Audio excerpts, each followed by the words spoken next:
Students, जैसे कि हम लोग पढ़ रहे हैं इस लेक्चर में कैरेक्टर ऑफ फर्मेंटेशन मीडिया, जिसके अंतर्गत हम पर्टिकुलर कौन कौन से कैरेक्टर होना चाहिए पर्टिकुलर एक फर्मेंटेशन मीडिया में, उसके बारे में वन बाय वन अभी तक हमने पढ़ चुके हैं।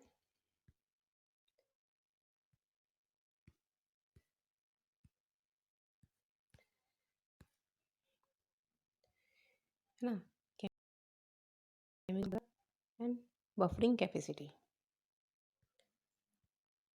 देन इसके बाद anti foaming agent, toxicity.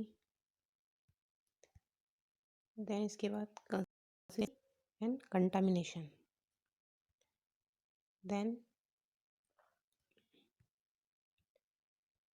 Recovery. Then इसके बाद पढ़ा हमने available of raw material, natural fermentation, carbon source and nitrogen source, जिसके अंतर्गत हमने पढ़ा starchy material, molasses and beet molasses. इसके अलावा फ्रूट जूस एंड चीज वे। देन अब नेक्स्ट देखते हैं हम starchy material. They are two main source of commercial starch. ठीक है, स्टार्ची मटेरियल के अंतर्गत क्या क्या आते हैं? एक तो आता है हमारा सीरियल ग्रेन और एक आता है हमारा root and tubers. Cereal grain के रूप में यूज़ किया जाता है वीट, राइस एंड मेज को, और जो सेकंड है हमारा रूट ट्यूबर्स, जिसके अंतर्गत यूज़ किया जाता है पोटैटो को एंड टोपियो को। ठीक है, the moisture content of the grain is low whereas that of root and tubers है वेरी हाई। तो मॉइस्चर कंटेंट होता है जो ग्रेन में कैसा होता है, लो होता है। अगर हम बात करें रूट्स ट्यूबर्स की, तो इसमें जो मॉइस्चर कंटेंट होता है कैसा होता है, बहुत ही हाई होता है। Starch require pre treatment to bring about the conversation of the fermentation sugar. This is done either by enzymatic for और chemical agent.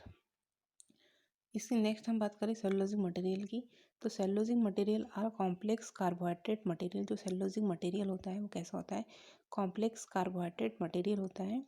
This cellulosic molecules is made up of repeated unit of beta glucose. मतलब ये cellulose molecules होते हैं, ये किससे made up होते हैं, ये होते हैं हमारे बीटा ग्लूकोज से।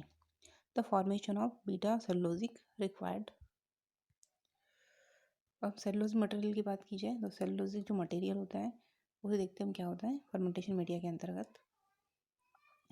Cellulose material are complex carbohydrate material. The cellulosic molecules is made of the repeated unit of beta glucose. The formation of beta cellulose require two molecules of beta glucose which are linked through alpha 1,4 linkage. ये किससे link होता है cellulose material, alpha 1,4 linkage से।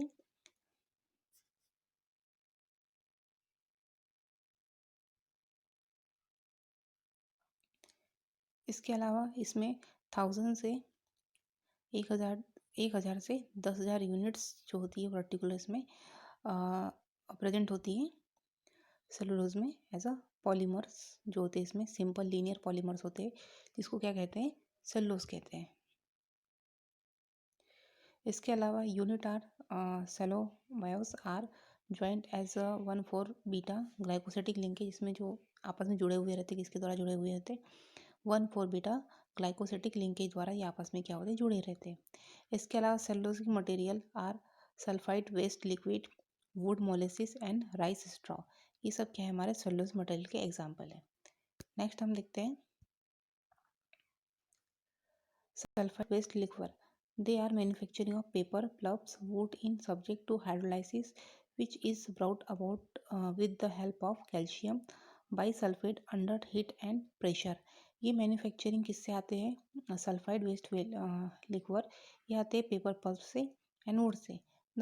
This operation is called digesting process. ये जो process complete होती है इसमें, जिसके द्वारा सल्फाइड वेस्ट लिक्वर बनता है, उसको क्या बोलते हैं हम, डाइजेस्टिव प्रोसेस बोलते हैं। नेक्स्ट इसके बाद हम बात करते हैं वुड मोलेसिस की। तो वुड मोलेसिस की बात की जाए तो वुड मोलेसिस के अंतर्गत क्या आता है, it is a production by acid hydrolysis of would cellulose. ये जो इसका प्रोडक्शन कहाँ से होता है, प्रोड्यूस कहाँ से होता है, एसिड हाइड्रोलाइसिस, मतलब वुड को एसिड हाइड्रोलाइसिस किया जाता है। दिस में प्रोड्यूस 65 to 85% फर्मेंटेबल शुगर, जिसको प्रोड्यूस किया जाता है 65 से 85% फर्मेंटेबल शुगर में। Sulphuric acid of about 0.5% concentration is used at a temperature range of 150 to 185 degree centigrade. Using a continuous pressure, syrup may be obtained from a sawdust, and sawdust may be contain 4 to 5% reducing sugar. इस प्रकार क्या किया जाता है इसमें, would molasses द्वारा, would molasses का use किया जाता है पर्टिकुलर किसमें, हमारे फर्मेंटेशन मीडिया के अंदर। इसके अलावा राइस स्ट्रॉ की बात की जाए, राइस स्ट्रॉ और related agriculture material can be survive as a good source of cellulose. आपने देखा होगा जो राइस होती है, राइस के जो स्ट्रॉ होते हैं, है ना, तो वो एग्रीकल्चर मटेरियल है।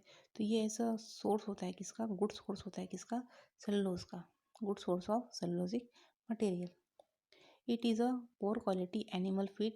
It's a natural state because it is bulkiness, pure proteinability, low protein content and low digestibility. मतलब ये जो इसमें जो नेचर होता है, एनिमल फीड्स के रूप में इसका यूज़ किया जाता है राइस स्ट्रॉ का। Numerous micro organism are capable of using cellulose.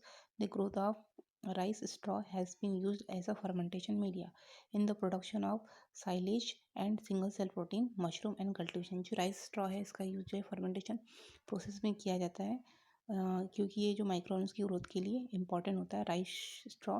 इसमें सेलुलोजिक मटेरियल पाया जाता है। इसके अलावा इसका यूज जो है किसमें किया जाता है, सिंगल सेल प्रोटीन के प्रोडक्शन में किया जाता है। और इसके अलावा इसका यूज जो है हमारे साइलेज के प्रोडक्शन में भी राइस स्ट्रॉ का यूज़ किया जाता है। इसके अलावा हम बात करते हैं, नेक्स्ट है हमारा हाइड्रोकार्बन्स एंड वेजिटेटिव ऑयल्स। कुछ हाइड्रोकार्बन्स और वेजिटेटिव ऑयल्स का यूज़ भी किसमें किया जाता है, फर्मेंटेशन प्रोसेस में किया जाता है। तो आप देख सकते हो हाइड्रोकार्बन एंड वेजिटेटिव ऑयल्स के अंतर्गत हम देखते हैं, the hydrocarbon use a fermentation substance are usually mix of various hydrocarbons components.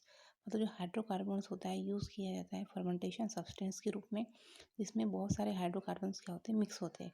This fermentation raw material is relatively cheap. ये प्रोसेस कैसी चीप प्रोसेस है। अब हम बात करते हैं प्यूरिफाइड हाइड्रोकार्बन्स फ्रैक्शन और hydrocarbons compound are more expensive. अगर हम हाइड्रोकार्बन्स की बात करें, हाइड्रोकार्बन सबस्ट्रेट की बात करें, तो इसके अंदर गैस ऑयल्स एंड पैराफिन्स आते हैं। वेजिटेटिव ऑयल्स की बात करें, इसके अलावा है ना एंड पैराफिन्स आते हैं। इसके अलावा इसमें इन द जो स्पीसीज़ की बात करें तो कैंडिडा लिपोलाइटिक स्पीसीज़ आती है, कैंडिडा कॉफिलेंसिस स्पीसीज़ आती है, कैंडिडा ट्रोपिकली स्पीसीज़ आती है ना। अगर वेजिटेटिव ऑयल की बात करें तो वेजिटेटिव ऑयल के अंतर्गत जो है इसमें पर्टिकुलर किसका यूज़ किया जाता है, ऑयल ऑब्टेन बाई डॉयलिंग और vegetative seeds are called vegetative oils. मतलब जो वेजिटेबल सीड्स होते हैं उसी से किसका फॉर्मेशन किया जाता है, वेजिटेबल ऑयल का फॉर्मेशन किया जाता है। One the basic of the this degree of unsaturation they way the group of following three major. इस वेजिटेटिव ऑयल को अलग अलग ग्रुप में डिस्क्राइब किया। फर्स्ट जो होता है हमारा ऑलिविक, मतलब नॉन ड्राइंग टाइप्स होता है, this including olives and groundnuts oil. Second जो होता है हमारा लिनोलेनिक एसिड, जिसमें आता है semi drying types, this have a higher content of the double unsaturated fatty acid होते हैं ये। और इसमें क्या किससे फॉर्म होते हैं, ये maize, sunflower and cotton seeds and oil से इसका फॉर्मेशन होता है। नेक्स्ट है हमारा लिनोलेनिक एसिड, जिसको ड्राइंग टाइप्स बोलते हैं। This including linseeds are soybeans oil containing of fatty acids with 3 double bond। ठीक है, तो आप देख सकते हो यहाँ पे। इसके अलावा किसका यूज़ किया जाता है, इसमें सोयाबीन ऑयल का यूज़ किया जाता है। इसके अलावा फार्मा मेडिकल्स का यूज़ किया जाता है। इसके अलावा डिस्टिलर सॉल्युबल्स का यूज़ किया जाता है ना। फार्मा मेडिकल्स के अंतर्गत ash, calcium, iron, chlorides, phosphorus, sulphur, ये सब आते हैं। और डिस्टिलर सॉल्युबल के अंतर्गत आप देख सकते हो this is manufacturing of alcohol using grains और maize. Alcohol is distilled from fermented grains और मेज। मतलब जो एल्कोहल है उसको डिस्टिलेट किया गया है किससे, मेज से, मेज एंड ग्रेन से। इसके अलावा प्रिकर्सर का यूज़ किया जाता है, जैसे हमने देखा था इसके पहले प्रिकर्सर का यूज़ किया जाता है पर्टिकुलर क्यों किया जाता है जनरली अच्छी यील्ड के प्रोडक्शन के लिए प्रिकर्सर का यूज़ किया था और इंड्यूसर का भी यूज़ किया था। अगर प्रिकर्सर और इंड्यूसर की बात की जाए तो इसके अंतर्गत देखिए आप जैसे कि एग्जांपल दिया हुआ इसमें फेनिल एसिटिक का दिया है और हमारा कोबाल्ट का एग्जांपल दिया हुआ है। इसके अलावा